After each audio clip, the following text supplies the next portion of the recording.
আমরা এবার 17 নম্বর প্রশ্নে আসছি।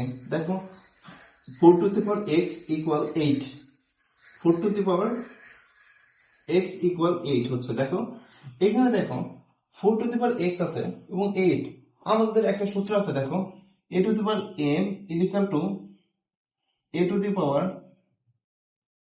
x হয়।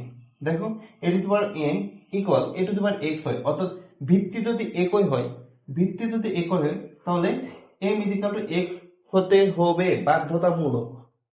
ঠিক আছে, আবার যদি সে ধরলাম a two the power m equal b two the power m হয়, অর্থাৎ পাওয়ার যদি সমান হয় তাহলে ভিত্তি গুলান অবশ্যই সমান হবে, অর্থাৎ a ইকুয়াল b হবে। আমাদের এখানে দুইটা সূত্র, a two the power m equal a two the power x যদি হয় তাহলে ভিত্তিতে যদি সমান তাহলে পাওয়ার গুলো সমান হবে, এবং a two the power m equal b two the power m যদি হয় পাওয়ার গুলো সমান, ভিত্তি অসমান হইলেও এই দুটা সমান হতে হবে।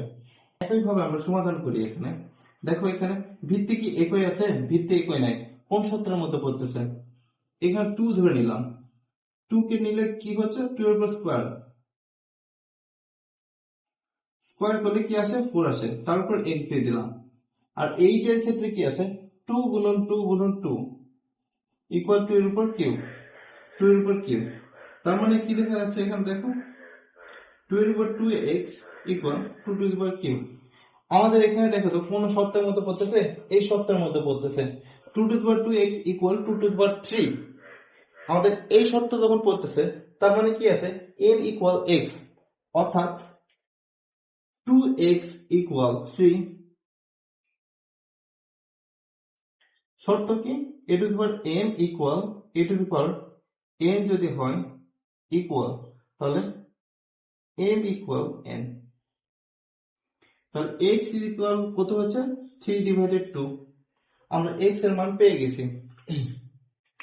আমরা এবার পরের প্রশ্ন সমাধান করব।